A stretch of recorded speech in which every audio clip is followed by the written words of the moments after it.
కేవలం సర్టిఫికేట్ కాదు, real time AI knowledge తో మీ ఐటీ డ్రీమ్ నెరవేర్చుకోండి. ఇప్పుడు 35% చెల్లించండి, మిగతాది ప్లేస్మెంట్ తర్వాతే. Hello, welcome to another episode of Ramu ism.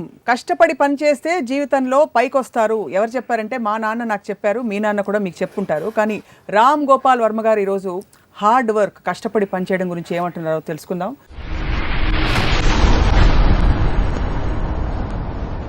Varma గారు నమస్కారం, వెల్కమ్. మీరు ఇష్టపడి పైకి వచ్చారా, కష్టపడి పైకి వచ్చారా?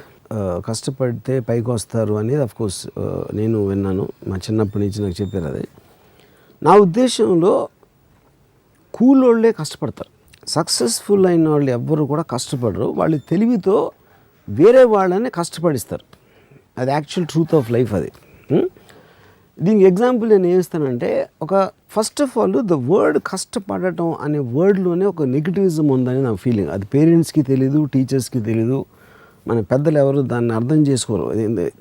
ఇప్పుడు నాకు ఫస్ట్ గుర్తుంది, పొద్దున్న 5 గంటలు లేచి కష్టపడి చదివితే నీకు మంచి మార్కులు వస్తాయి అని నా తాతయ్య, మా నాన్నగారు, మా మదర్ చెప్పేవారు. నువ్వే కష్టపడి అని చెప్తే already you're putting a negative element in the child's mind. ఎందుకంటే వర్క్ అనేది నా డెఫినేషన్లో ఏంటంటే, it's something you have to do. చెయ్యాలి కనుక చేస్తున్నాం. యూ వాంట్ టు డూ అంటే అప్పుడు అది ఇష్టం అవుతుంది. ఇందాక మీరు చెప్పింది కరెక్ట్. కష్టపడాలో డిఫరెన్స్ ఏంటంటే, ఇష్టపడ అనేది వాంటింగ్ టు డూ, కష్టపడ అనేది హ్యావింగ్ టు డూ. నువ్వు చేస్తే నువ్వు బాగా కష్టపడి చదువుకొని నీకు సినిమా చూపిస్తానే అంటే, సినిమా అనేది ప్లెజరబుల్ ఎలిమెంటు, చదవటం అనేది ఒక నెగిటివ్ ఎలిమెంట్ అనేది మీరే ఫస్ట్ పెట్టేస్తున్నారు మైండ్లో. ఒక పిల్లోడి మైండ్లో first right from the time he's become conscious as a kid are what ever it is. So అప్పుడు అక్కడ ఏంటి 2 పాయింట్స్. అక్కడ ప్రోగ్రెస్ ఆఫ్ హ్యుమానిటీ ఎప్పుడూ కూడా మీరు ఎంత తక్కువ కష్టపడాలి అనే దాంట్లోంచి మీకు ప్రోగ్రెస్ ఉంటుంది. ఇప్పుడు మనం గొడ్డులాగా చాకరీ చేసేస్తే ఏదో మెషిన్ కనిపెట్టాం ఆలోచించి. అవును. ఆ మెషిన్ కష్టపడే వాళ్ళందరినీ వాళ్ళకి ఫ్రీ చేసేసి వాళ్ళ పని అంతా అది చేసేస్తుంది.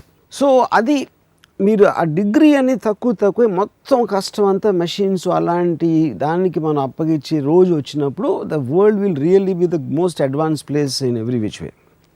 కష్టపడటం అని చేయకూడదు ఎవడు అసలు. ఇప్పుడు ఇంకో ఎగ్జాంపుల్ ఇస్తానంటే, ఇప్పుడు కష్టపడకుండా ఏంటి మీరు చేస్తున్నారు, ఒక డెసిషన్. నాకు ఈ మధ్యన నాకు తెలిసిన ఒక హీరో ఒక సినిమా చేసాడు, అది ఆడలేదు సినిమా. తను నాకు ఒక మెసేజ్ ఏం పెట్టాడంటే, ఈ సినిమా ఫెయిల్ అవ్వటం, I won't let it put me down, I will work more harder for the next film అని పెట్టాడు. తను ఏదో ఒక ఎమోషన్ ఫీల్ అయ్యి ఇంకా హార్డ్ వర్క్ చేస్తాను నెక్స్ట్ సినిమాకి, దీనివల్ల నేను డిప్రెషన్లో ఉన్నాను. నేను తనకు ఫోన్ చేసి చెప్పాను, అంటే ఇంకా హార్డ్ వర్క్ అంటే ఈ సినిమాకి 7 గంటలు లేస్తే దాన్ని 4 గంటలు లేస్తావా, లేకపోతే నీకు ఇందులో నీకు 5 ప్యాక్లు ఉంటే 7 ప్యాక్లు ట్రై చేస్తావా, ఇంకో గంట సేపు ఎక్కువ జిమ్లో ఎక్సర్సైజ్ చేసి, వాట్ డూ యూ మీన్? కష్టపడటం ఏంటి దాంట్లో? నువ్వు ఒక డెసిషన్ తీసుకున్నావు ఒక సినిమా చేయడానికి, ఒక డైరెక్టర్ మీద డెసిషన్ తీసుకున్నావు, ఈ సీన్ ఎట్లా చేయాలని కొన్ని నిర్ణయాలు తీసుకున్నావు. ఆ నిర్ణయాలు తప్పైనాయి. ఆ నిర్ణయాలకి కష్టానికి ఏంటి అసలు? దానికి no, it is about decisions. ఇప్పుడు దాని శివాలో ఒక సాంగ్ ఉంది, లెక్కలు ఎక్కాలు తెలవనోళ్ళు లక్కుతోటి లక్షలలో మునుగుతారు. అంటే ఇప్పుడు ఏంటి, కష్టపడి చదివే వాళ్ళందరూ కూడా ఎవరో వాళ్ళ దగ్గర పని చేస్తారు. సో ఇప్పుడు మనం పని అనేది డిఫైన్ చేయాలి. ఇప్పుడు ముఖేష్ అంబానీ పని చేస్తాడా? అఫ్కోర్స్ చేస్తాడు. అప్పుడు మీరు ఇప్పుడు ముఖేష్ అంబానీ కూర్చుని ఒక ఇది ఉంది, ఇక్కడ ఉంది, ఇది ఇక్కడ డైవర్ట్ చేయండి, లేకపోతే ఈ ఫలానా ఎనర్జీకి మనకు మంచిది ఉంటుంది, దానికి కొంతమంది పెడతారు. అదే అప్పుడు ఆ కష్టం ఎక్కువ, లేకపోతే గొడ్డులా కష్టపడటం ఎక్కువ. సో అది డిఫరెన్స్. కానీ మనకేంటి, మన చిన్నప్పటి నుంచి మన పేరెంట్స్ అందరూ గొడ్డులా కష్టపడటం నేర్పిస్తారు. They will not let us think. That is the fundamental problem. Smart work and hard work. Yeah, I mean అది వర్క్ కాదు. ఇప్పుడు ఆయన ఎంజాయ్ చేస్తాడు, Mukesh Ambani will enjoy doing it. తను స్ట్రెస్ ఫీల్ అవ్వడు, ఎందుకంటే ఈజ్ మేకింగ్ థింగ్స్ గ్రో.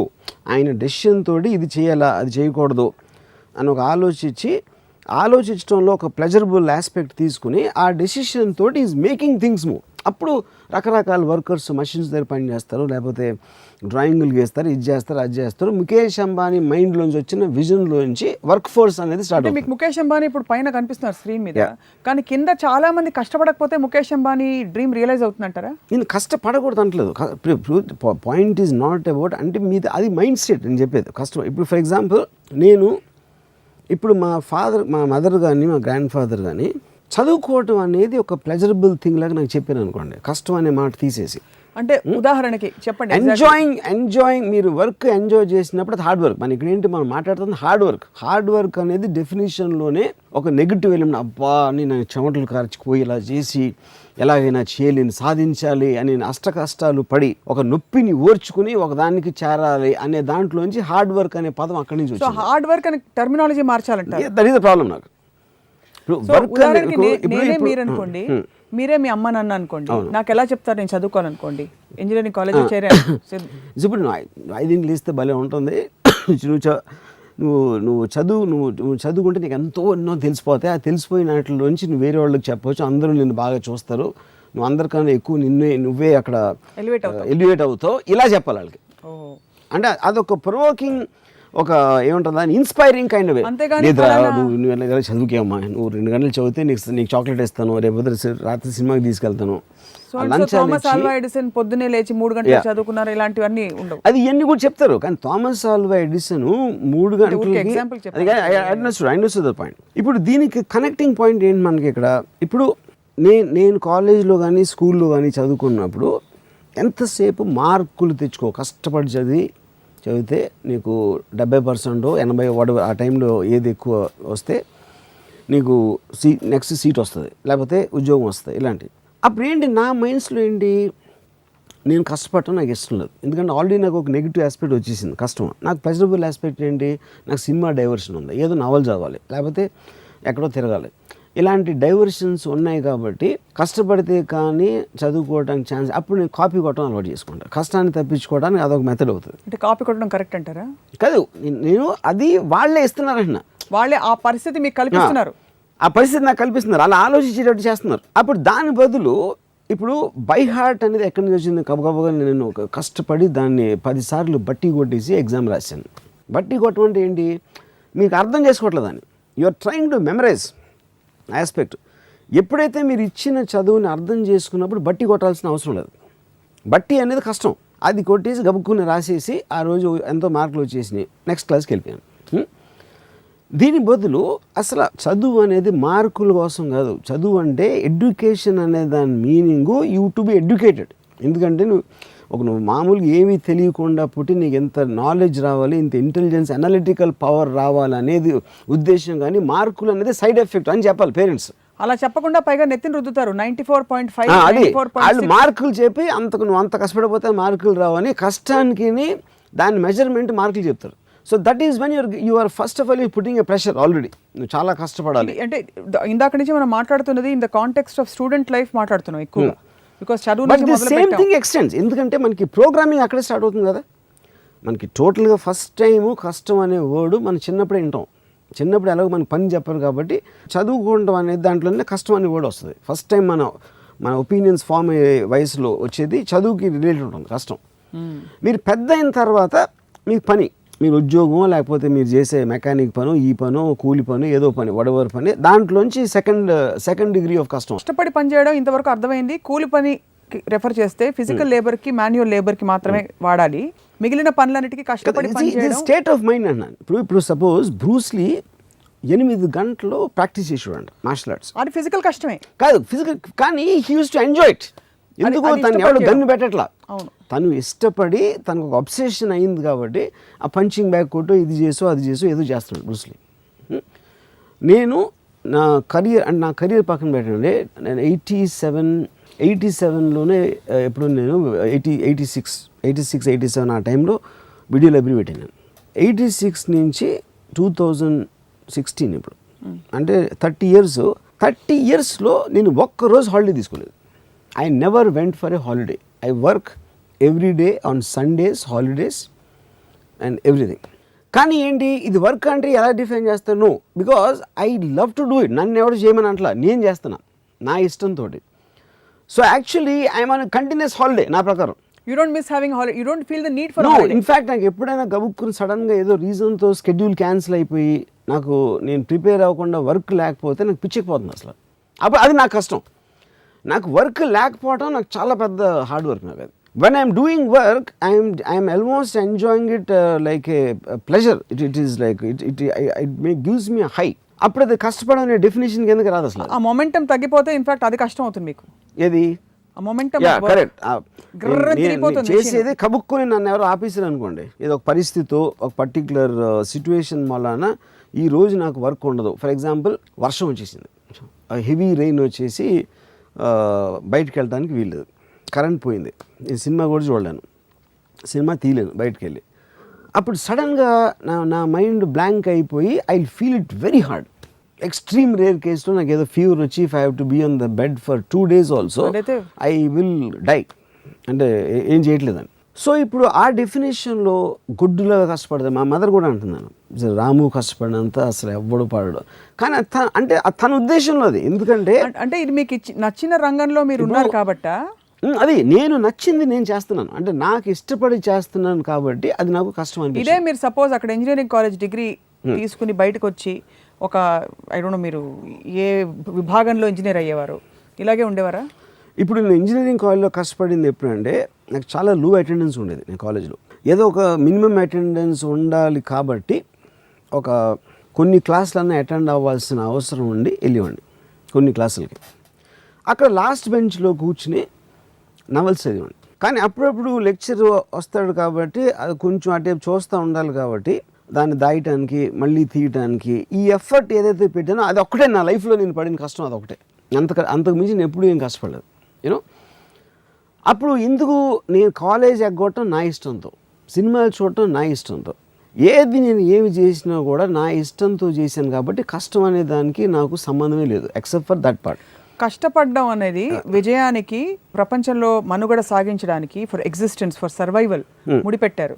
మీకు ఎప్పుడు ఈ సర్వైవల్ క్వశ్చన్స్ రాలేదా? నాకు డబ్బులు ఎవరు ఇస్తారు? ఇదంతా ఎవరు చేశారంటే, ఇప్పుడు ఇందాక చెప్పాను కదా, వేరే వాళ్ళని మన కోసం పని చేయించాలి అనే తెలివి ఉన్నాడు ఇది రుద్దాడు అందరి మీద. బాగా కష్టపడితే నువ్వు పైకి వస్తావురా, ఎక్కడ నీకు సుబ్రహ్మణ్యుడి దగ్గర ఉద్యోగం వచ్చేస్తుంది అని చెప్పి మా తాతయ్య చెప్పారు అది నాకు. అంటే ఎందుకు అది కూడా ఎందుకు, సుబ్రహ్మణ్యరెడ్డి గారు యాజ్ అ కాంట్రాక్టర్ ఈ might pay more than a government job. అది దానికి లింక్ అక్కడ ఏదో ఉంటుంది. So is it real? It is true, of course. చెప్పారు. ఎందుకంటే మా తాతయ్య mentality will be related to the so called కూల్ పని. నేను డిరోగేటరీగా చెప్పట్లా, I'm just talking about states of difference of levels of thinking. అప్పుడు మీకేమని? అప్పుడు సుబ్రహ్మణ్యరెడ్డి గారు, అంటే ఆయన గురించి స్పెసిఫిక్గా చెప్పట్లేదు, ఎగ్జాంపుల్ చెప్తున్నాను. మా తాతయ్య లాంటి వాళ్ళు ఒక 100 మందిని తీసుకుని వాళ్ళతో కష్టపడి పని చేయించి ఆయన ఏసీ రూమ్లో ఒక మర్సిడీస్ బెంజ్లో తిరుగుతారు. అప్పుడు ఎవరు గొప్ప? కష్టపడినోడే గొప్ప. Is it true or not? Yeah. So the bottom line here, coming back to myself, is if 30 yearsలో నేను ఎంతోమంది కలిసి I just have to take a break man అంటారు. I'm waiting for Saturday, I just want to just knock off. మాట్లాడితే అసలు వాళ్ళు ఏదో అయిపోయినట్టు వాళ్ళు ఫీలింగ్. హాలిడే అంటారు, ఇది అంటారు, అదంటారు. ఇదంతా కూడా ఓకే. విచ్ మీన్స్ వాళ్ళు వారం రోజుల్లో వీక్ డేస్లో వాళ్ళు ఏదైతే ఉద్యోగం పనో ఏదో చేస్తున్నారో they hate that, they just hate that. ఒక సింపుల్ ఎగ్జాంపుల్ ఇస్తాను. ఇప్పుడు మీరు కష్టపడట్లేదని మీరు అనుకుంటున్నా, మీకు కష్టపడడం అనేది మీకు జీర్ణించుకుపోయి నాటుకుపోయింది మీ సిస్టంలోనే. You know your responsibilities. మీరు ఫర్ ఎగ్జాంపుల్ మీరు ఓపెన్గా ప్రొఫెస్ చేసే 2-3 పనులు, ఉదాహరణకి హ్యావ్ అ వాడ్కా అంటారు. అలానే మీరు వాడ్కా బాటిల్ తీసుకుని సెట్కి వెళ్ళిపోరు. You know your restrictions, you know when to, or it can be anything else. It's not that. I mean, I don't think that is wrong. నేను చేయకపోతే వేరే విషయం. I might have a certain habit of drinking it at a certain time. But if అమెరికాలో shooting చేస్తుంటే మధ్యలో they'll drink a beer. అప్పుడు అది వాళ్ళు తీసుకున్న డెసిషన్. రిస్ట్రిక్షన్స్ ఎలా చేయాలి పద్ధతులు అనేది అది వేరే topic. I don't think that is related to hard work. No, but where does a sense of responsibility come towards what you're doing? Because మీరు చెప్పేది అల్టిమేట్ రెస్పాన్సిబిలిటీ ఉంటే నేను కష్టపడకపోయినా నా కర్మ, నేను నా ఇష్టం. ఇప్పుడు degrees of differences in thinking అనేది ఉంటుంది. ఇప్పుడు మీరు పుట్టుకతోనే మీకున్న పరిస్థితుల వలన మీకు ఎబిలిటీ, మీ ఇంటెలిజెన్స్ లెవెల్, మీ టాలెంటు, మీరు ఆలోచించే విధానం, ఆలోచించగలిగే కెపాసిటీ, ఇవన్నీ ప్రతి మనిషికి వేరీ అవుతాయి. ఆ వేరీ అయిన దాంట్లో ఒక విజనరీ, ఒక థింకింగ్ ఉన్న అతను చాలా తొందరగా కష్టపడితే ఏమి రాదు అని తెలుసుకుంటాడు. అప్పుడు కష్టపడటం మానేసి వేరే వాళ్ళతో కష్టపడిస్తాడు. ఆ తెలివి లేని వాళ్ళు కష్టపడటమో, కాపీ కొట్టడమో, లేకపోతే అంటే ఆ కాంటెక్స్ట్లో చెప్తున్నాను, లేకపోతే క్రిమినల్స్ అవ్వటమో, లేకపోతే వేరే చేస్తారు. యూనో, బట్ ఇవన్నీ వేరియేషన్స్. నాకు చాలా సింపుల్ బాటమ్ లైన్ ఏంటంటే, మీరు చేసే పని మీరు ప్యాషన్ తోటి, ఒక ఇష్టంతో, ఒక ప్లెజరబుల్ ఆస్పెక్ట్తో చేస్తే అసలు ఆ పని చేయకూడదు. ఆ పని చేస్తా మీరు కష్టం ఫీల్ అవుతున్నారంటే దట్ ఈస్ యువర్ అందరికీ అలా అవకాశాలు రావు కదా. అవకాశం మైండ్ సెట్ సప్న. అది is nothing to do with అవకాశం. ఫర్ ఎగ్జాంపుల్ మీరు తీసుకున్న వాళ్ళందరూ మీలా సినిమా డైరెక్టర్ అని ఇప్పుడు దాంట్లో ఇప్పుడు నేను బ్లేమ్ చేయట్లేదు. ఇప్పుడు ఐన్ ర్యాండ్ ఏముందంటే షీ సెడ్ పిల్లోడు పుట్టగానే ఆ పుట్టి పెరుగుతున్న టైంలో ఏదేదైతే పేరెంట్స్ స్కూల్లోనో లేకపోతే చుట్టూ ఉన్న వాళ్ళకి ఇంప్రెషనబుల్ మైండ్ మీద చెప్తారు, నువ్వు చేయకూడదు, అది చెయ్యాలి. ఇప్పుడు నేను ఇంజనీరింగ్ 5 సంవత్సరాలు నేను చదివా, అంటే 1 సంవత్సరం ఫెయిల్ అయ్యాను, అందుకని 5 సంవత్సరాలు అయింది, 4-5 సంవత్సరాలు అయింది. నాకు ఇప్పుడు అసలు సిమెంట్ కాంక్రీట్ మిక్స్చర్ ఏంటో తెలియదు నాకు. అంటే అది ఎవరో మీరు బేస్ కూలేడు కూడా తెలుస్తుంది, ఎంత కంకర పెట్టాలి, సిమెంట్ పెట్టాలి అని ఆ టైంలో ఉన్న బిల్డింగ్ టెక్నాలజీ నేను చెప్పేది. సో 5 ఏళ్ళు నేను ఏం చదివాను, ఏమి చదవాలి. అప్పుడు ఎందుకు వెళ్ళాను నేను ఇంజనీరింగ్, ఎందుకు చదివాను అసలు? మా ఫాదర్ వాళ్ళు చెప్పారు, నాకుగా నేను ఆలోచించుకునే దానికి దోహదం చేయటానికి. వాళ్ళు ఆ పర్టికులర్ టైంలో ఇంజనీరింగ్ మంచి జాబ్స్ దొరుకుతున్నాయి, లేకపోతే ఎలక్ట్రానిక్స్ కమింగ్ థింగ్ ఇలాంటి సొసైటీలో ఇనేసి వాడికి ఇష్టం లేకపోయినా వాడి మీద రుద్దేసి ఆడ పిల్లోడు తెలీదు మనం చెప్పాలి వాడికి అని ఒక దాంతో చేస్తారు. వాళ్ళ ఇంటెన్షన్ కరెక్టే and it could be correct also, I'm not saying that. కానీ వాడు ఒక వయసు వచ్చే టైంకి already is completely programmed with these thinkings. అప్పుడు అది ఇష్టం లేకుండా వెళ్ళి చేరాడు. ఇప్పుడు నేను చాలా లేజీగా ఉండేవాడు కాలేజ్ టైంలో. లేజీ అంటే ఏదో బుక్స్ చదువుతాను, కాలేజ్కి వెళ్ళను, సినిమాలు చూస్తాను, అది అంటే దేర్ ఈజ్ నో పర్పస్. ఇది నేను చేసిన దానికి ఒక పర్పస్ రావాలి, ఒక ఆబ్జెక్టివ్ రీచ్ అవ్వాలి అనే గోల్ అనేది నాకు లేదు అసలు. నా టోటల్ కాలేజ్ టైంలో కానీ నేను అయిపోయి నేను ఉద్యోగం మొదలెట్టాను. తాజ్ కృష్ణ హోటల్ కన్స్ట్రక్షన్లో నేను సైట్ ఇంజనీర్గా 800 రూపాయలు పని చేస్తున్నంత వరకు ఇదే నేను ఇందాక చెప్పిన డెఫినేషన్. ఐ ఫెల్ట్ దట్ ఎప్పుడైతే నేను వీడియో లైబ్రరీ పెట్టాలని డిసైడ్ చేసుకున్నానో అది నా డెసిషన్ తోటి నేను నా లైఫ్ డిసైడ్ చేసిన అప్పటి నుంచి కొన్ని సెట్ బ్యాక్స్ జరిగినాయి, కొన్ని జరగని, but I had a continuous pleasure without exception. A set back లో కూడా అప్పుడే నేను కష్టపడి ఉంటే ఇలా ఉండేది కాదు. Absolutely I never felt because I develop that thing. If you keep on, మీరు ఒక డెసిషన్ తీసుకున్నారు, లైఫ్ మీ మీద ఇంకో డెసిషన్ తీసుకుంటారు, డెస్టినీ ఏదో అంటే మిమ్మల్ని మీరు కంట్రోల్ చేయలేదు డెస్టినీ అనే డెఫినేషన్ ఇస్తే అప్పుడు మీరు ఇంకో డెసిషన్ తీసుకోవాలి. అది మళ్ళీ సైకిల్ ఆఫ్ డెసిషన్స్ లో you will keep on going. Academic qualifications భారీగా ఉండే చాలా హైలీ ఎడ్యుకేటెడ్ పీపుల్ కొంతమంది చూస్తుంటాం, వాళ్ళు ఎక్కడో ఒక పాయింట్ ఆఫ్ లైఫ్లో వెనకుండిపోయి ఉంటారు, దీనికి ఇష్టపడే చదువుంటారు. So would you consider them successful or not? What is success actually? Success again is in the mind. ఇప్పుడు నా ఉద్దేశంలో సక్సెస్ ఏంటంటే మీరు పొద్దున్న లేచినప్పటి నుంచి రాత్రి నిద్రపోయే వరకు మీరు ఏం చేయాలనుకుంటే అది చేయగలిగితే అది సక్సెస్ఫుల్. అది వేరే ఉద్దేశంలో అవ్వకపోవచ్చు.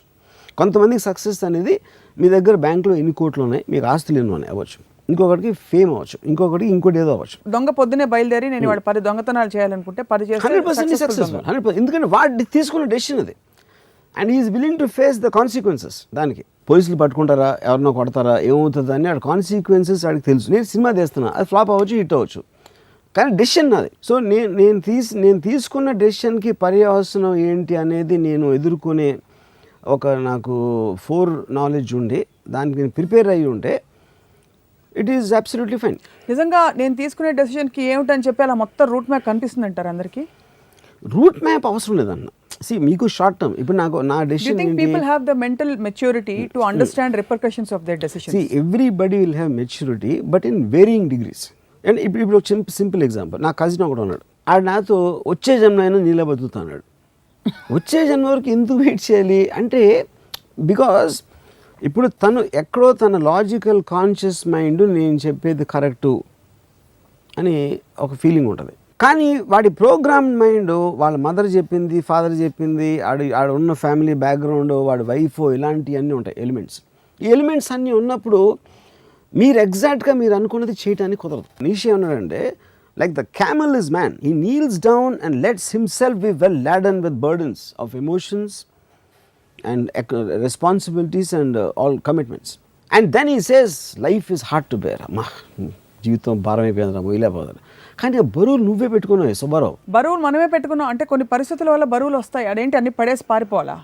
That's whole point. పారిపోవడం అది కాదు, అది మీరు ఫీల్ మీ బరువుని మీరు ఎంజాయ్ చేయకపోతే బరువు పెట్టుకునే హక్కు లేదు మీకు. అంటే బరువుని పెట్టుకుని కష్టపడి నేను నీకోసం నా అర్పించేస్తున్నాను అనేది చేసి అది అవ్వనప్పుడు ఫ్రస్ట్రేషన్ తోటి ఆ చచ్చిపోయే ముందు బెడ్లో ఎంత చెత్త బతికానరా అని ఆడు చచ్చిపోయేదానికి ఇంకా ఆడు పుట్టి అసలు బతకడం ఎందుకు? ఫస్ట్ సపోజ్ నేను ఇప్పుడు స్కూల్లో ఉన్నాను, నేను తర్వాత ఏం చేయాలన్న లైఫ్లో చచ్చినట్టు 10వ తరగతి పాస్ అవ్వాలి, కరెక్ట్, హిస్టరీ సివిక్స్ చదువుకుని తీరాలి. సో మీరు అన్నారు కదా రేప్ ఈజ్ ఇన్విటబుల్ ఎంజాయ్. చాలా మంది ఎంజాయ్ చేయరు. వాళ్ళకి అక్కడ కష్టపడుతున్నట్టే అనిపిస్తుంది, లేకపోతే దాని రేప్లా అనిపిస్తుంది, ఇంకోలా అనిపిస్తుంది. అది ఎంజాయ్ చేయడం బెటరా, దాన్ని పక్కన పెట్టేసి today I declare my freedom I wear the consequences అనుకోవడం బెటరా? Practically I'm asking. Both of them are equal నా ఒపీనియన్లో. See the point is you can take a call, నన్ను చంపుతాడా, నేనే వాడిని చంపుతా, ఎవడరా నేను గన్ను తీసుకుని నేను ఇటువంటి చూడొచ్చు, లేదా అలాంటి కెపాసిటీ నాకు లేదు, ఇది ఇలా చూద్దాం నేను అనుకోవచ్చు. అలా రకరకాల మనుషులు వేరేగా రియాక్ట్ అవ్వచ్చు. And all of them are right as long as they're trying to look at it in a positive way. That is what I'm trying to say. ఇప్పుడు హార్డ్ వర్క్కి నాకు వెరీ సింపుల్ డెఫినేషన్, మీరు చేసే పని మీకు నచ్చక చెయ్యాలరా చెయ్యక తప్పదు అనే మైండ్ స్టేట్లో చేయటానికి, దాన్ని ఎంజాయ్ చేయటానికి ఉన్న ప్రైమరీ డిఫరెన్స్ ఒకటి నేను మాట్లాడుతాను. సో ఒకవేళ అలాంటి స్థితికి నేను వచ్చాను అనుకోండి, నేను కానీ మా సుధాకర్ గారు కానీ ఎవరో ఒకరు, సో ఏం చేయాలి అంటే ఫర్ ఎగ్జాంపుల్ ఏదో ఒక షాప్ పెట్టుకున్నాం, కిరాణా షాపు, ఒక 4 ఏళ్ళాక బోర్ కొట్టేసింది, నేనేమిటి అసలు నాకు చిప్స్ ప్యాకెట్ అమ్ముకుంటూ నాకు బోర్ కొడుతుంది, ఏం చేయాలి? అప్పుడు షాప్ మూసుకుని వెళ్ళిపోవాలా? నెక్స్ట్ ఏం చేయాలో ఆలోచించాలా ప్రాక్టికల్గా? ఒకటి, మీరు చేస్తున్న వర్క్ నుంచి మీకు వేరే వర్క్ మీద మీకు ఇంట్రెస్ట్ కలిగినప్పుడు ఆ కంపారిటివ్ లెవెల్లో మీరు తీసుకుని, ఉదాహరణకి నేను వీడియో లైబ్రరీ పెట్టిన తర్వాత I was financially well of. అప్పుడు నేను సినిమాలో డైరెక్షన్ ఛాన్స్ కోసం నా ఆబ్జెక్టివ్ ఉంది కాబట్టి దీనిని పక్కన పడేసి I went into that. అది అయిపోయిన తర్వాత I wanted to do Hindi or I want do some kind of film. So I want to meet some people. ఇలాగా కంటిన్యూస్గా నాకు రేపు ఇది కావాలి, ఎల్లుండి అది కావాలి, అవతల ఎల్లుండి ఆ వర్క్ అయిపోయిన తర్వాత నా మైండ్ ఇంకో దాని దగ్గరికి వెళ్తుంది. మీ మైండ్ యాక్టివ్గా ఉన్నప్పుడు బోర్డమ్ అనే మాట రాదు అసలు. బోర్డమ్ ఎవరికి వస్తుంది? మైండ్ స్టాగ్నెంట్ అయినప్పుడు వస్తుంది. మీరు చిప్స్ ప్యాకెట్లు అమ్ముతున్నారు, వస్తున్నారు, డబ్బులు ఇస్తున్నారు, అయిపోయింది. అది ఒక రెగ్యులర్ ఒక మెకానికల్ యాక్టివిటీ అయిపోయిన తర్వాత మీకు మీ మైండ్ యాక్టివేట్ అవ్వడానికి మీకు వేరే దాని మీద ఒక ఇంట్రెస్ట్ జనరేట్ అవ్వాలి. ఇంట్రెస్ట్ జనరేట్ అయినప్పుడు ఆటోమేటిక్గా మీ మైండ్లోనే మీకు కంపారిజన్ వస్తుంది. ఇది బెటరా, నాకు చిప్స్ అమ్ముకోవడం బెటరా, అది చేయడం బెటరా అని ఒక థాట్ వస్తుంది. అప్పుడు చిప్స్ అని అమ్మటం ఆపేసి దాంట్లోకి వెళ్తే నా పరిస్థితి ఏంటి, ఒకవేళ అది వర్కౌట్ అవ్వకపోతే నేను ఇక్కడ ఉన్నదాన్ని వదిలేస్తున్నానా, కానీ అది వర్కౌట్ అయితే నాకు చిప్స్ అమ్మటం కన్నా ఎక్కువ ప్లెజర్ వస్తుంది, అందుకని నేను ఆ డెసిషన్ తీసుకోవాలా. అది that is what I'm saying, you're facing the consequence of a decision. లేదు ఈ చిప్స్ నాకు బోర్ కొడుతుంది, కానీ ఇది లేకపోతే నాకు రేపు పొద్దున్న డబ్బు లేకపోతే నా పరిస్థితి, నా ఫ్యామిలీ పరిస్థితి ఏంటి, అండ్ నా లైఫ్ అంతా చిప్స్ అమ్ముతాను అనేది ఒక డెసిషన్. అప్పుడు మీరు బోర్ కొడుతున్నా, అది చిరాకు పడుతున్నా, అది కష్టపడటం అవుతుంది, అది హార్డ్ వర్క్ అవుతుంది. సో అయితే మీరు అనేది ఏంటంటే మీ యాక్చువల్ సిచ్యువేషన్కి మీరు ఉండాలనుకున్న సిచ్యువేషన్కి మధ్య గ్యాప్ ఉండకూడదు. If there is no gap whatever it be, అంటే గ్యాప్ అంటే నాకు రోజు ఇల్లు తోడవడం ఇష్టం, ఐఎమ్ డూయింగ్ ఇట్, ఇష్టంగా చేస్తున్నాను, ఇష్టంగా చేస్తే అది పర్ఫెక్ట్. అది బికాజ్ ఇట్స్ మెంటల్ స్టేట్. అది మీరు చేసిన పని ఇల్లు